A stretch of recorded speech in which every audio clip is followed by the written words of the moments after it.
जय हिंद दोस्तों।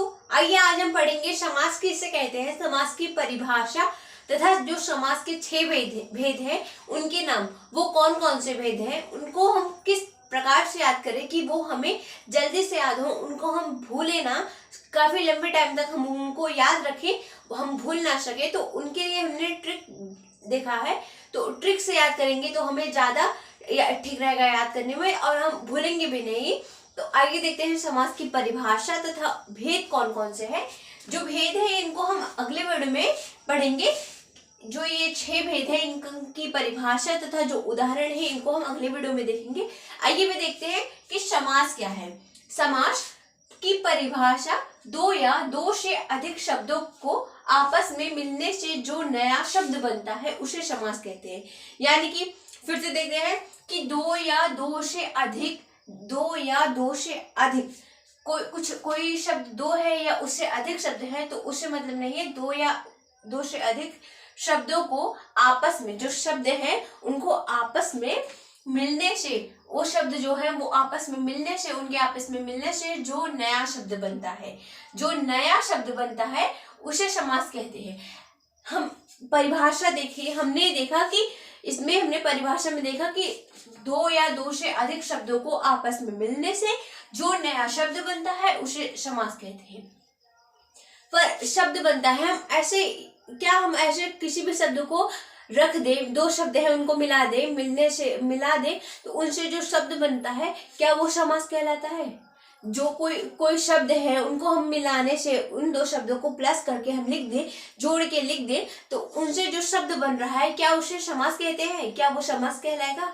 नहीं। समास में ये भी मेन पॉइंट है कि उन शब्दों में जो शब्द बनता है वो सार्थक शब्द होने चाहिए। जो दो या दो से अधिक शब्दों के मिलने से जो नया शब्द बनता है ना, ये जो नया शब्द बन रहा है तो इस शब्द का कुछ सार्थक, ये शब्द सार्थक शब्द होने चाहिए। अभी हमें ये नहीं पता कि सार्थक शब्द क्या होते हैं।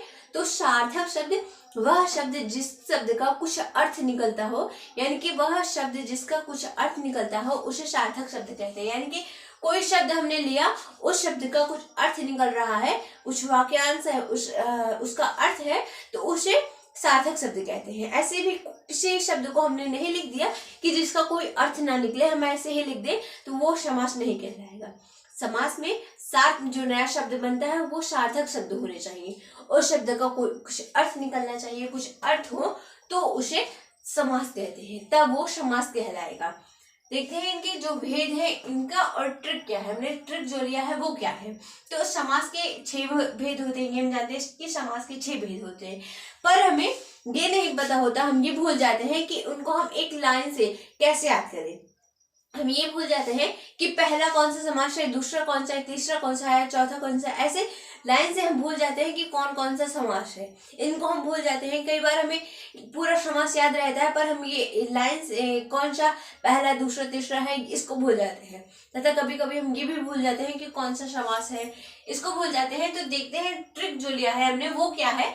तो ट्रिक है अब तक दादा। ये जो ट्रिक है ये बहुत सी सिंपल सा ट्रिक है, इतनी छोटी सी ट्रिक है कि हमें हमेशा से, अगर हम याद कर ले, इसको रिवाइज कर ले तो ये हमारे लिए हमेशा याद हो जाने वाली चीज है कि इतनी छोटी सी ट्रिक है अब तक दादा। इससे हमें क्या फायदा होगा कि हमें समास जो है, इनके जो भेद है, समास के भेद है, उनके नाम तो याद रहेंगे तथा वो हमें एक लाइन से जो पहला दूसरा तीसरा है ये याद रहेंगे कि कौन सा पहला है, कौन सा दूसरा है, कौन सा तीसरा है, सभी एक लाइन से याद रहेंगे।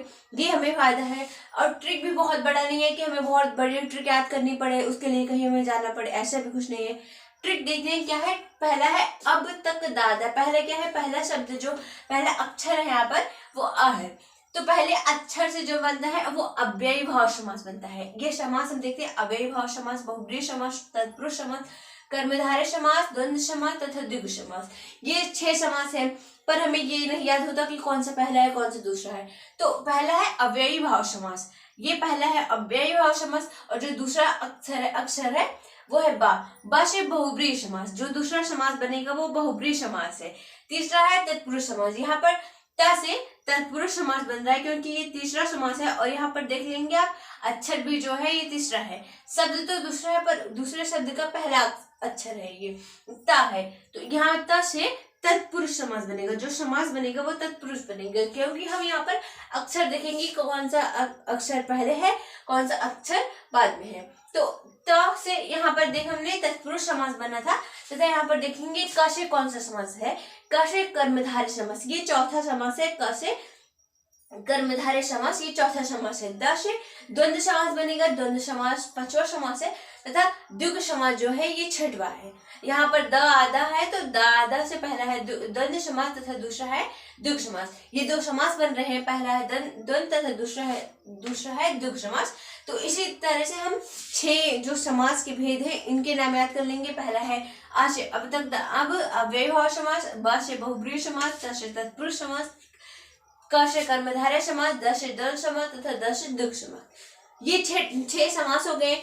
हमने देखा आज कि समास किसे कहते हैं। तो समास की परिभाषा क्या है, 2 या 2 से अधिक शब्दों के मिलने से जो नया शब्द बन रहा है, उत्पन्न हो रहा है, बनता है, तो उसे समास कहते हैं। पर वो ऐसे जो मन करे वो शब्द नहीं रखें जो शब्द का कोई अर्थ निकलता हो। जिस शब्द को हम रखे हैं तो उस शब्द का कुछ अर्थ निकलता हो, यानी कि वो सार्थक शब्द होने चाहिए। जो नया शब्द बन रहा है वो सार्थक शब्द होने चाहिए, उन्हें समास कहते हैं। वो समास कहलाता है। समास की परिभाषा, समास के कितने भेद होते हैं, समास के 6 भेद होते हैं। कौन कौन से, उसको हमने देखा।